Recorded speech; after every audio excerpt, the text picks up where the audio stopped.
warahmatullahi wabarakatuh. Kembali lagi dengan saya Najwa Nabila Rahma.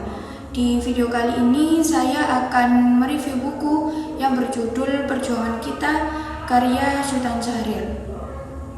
Sebuah pamflet politik yang ditulis dengan penuh kegelisahan dan kesadaran sejarah di tengah berkecamuknya revolusi pada tahun 1945. Buku Perjuangan Kita yang ditulis pada November 1945 itu lahir dari situasi politik yang sangat genting, yaitu 2 bulan setelah Indonesia merdeka. Sultan Syahrir sendiri yaitu seorang intelektual sekaligus negarawan muda yang kelak menjadi Perdana Menteri pertama Indonesia. Menyusun pamflet ini sebagai kritik dan arah bagi revolusi yang sedang berjalan.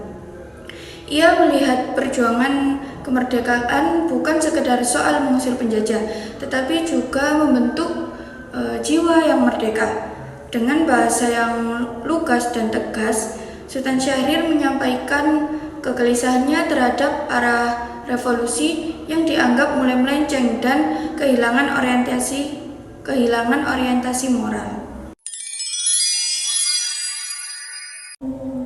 Salah satu pokok inti dari buku ini yaitu kritik Syahrir terhadap kekacauan sosial dan kekerasan yang terjadi pasca kemerdekaan. Ia menolak nasionalisme sempit yang menjelma menjadi kebencian terhadap orang asing seperti Tionghoa, Ambon, dan Indonesia yang justru membahayakan revolusi itu sendiri.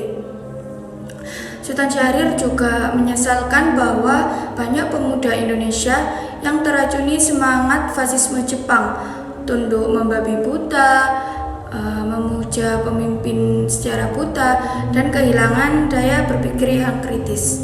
Revolusi yang seharusnya memperjuangkan rakyat justru terseret dalam aksi-aksi emosional tanpa strategi. Bagi Sultan Syahrir, revolusi Indonesia haruslah revolusi kerakyatan, bukan semata revolusi nasional. Ia menekankan demokrasi sejati, bukan sekedar pengibaran bendera merah putih, tapi pengakuan atas hak-hak dasar rakyat seperti hak berbicara, hak berkumpul, mendapat pendidikan, dan menentukan nasib sendiri. Sultan Syahrir mengusulkan pembentukan partai revolusioner yang benar-benar ideologis, modern, dan berpihak kepada rakyat. Partai ini harus menjadi ujung tombak perubahan sosial dan bukan menjadi alat kekuasaan elit yang masih terikat dengan feodalisme. Dalam buku ini, Sultan Syahrir menunjukkan kedalaman analisis sosiologisnya. Ia menegaskan bahwa revolusi sangat tergantung pada peran kaum buruh dan tani. Kaum buruh harus punya kesadaran kelas dan organisasi internasional, sementara kaum tani harus terbebas dari feodalisme dan mendapatkan akses pada industrialisasi serta pendidikan. Tentang pemuda, Sultan Syahrir mengingatkan bahwa pemuda bukan pemimpin revolusi, melainkan bagian dari gerakan yang harus sadar posisi dan tujuan. Ia mengkritik pandangan bahwa revolusi bisa ditentukan oleh semangat saja, tanpa perorganisasian dan arah tujuan.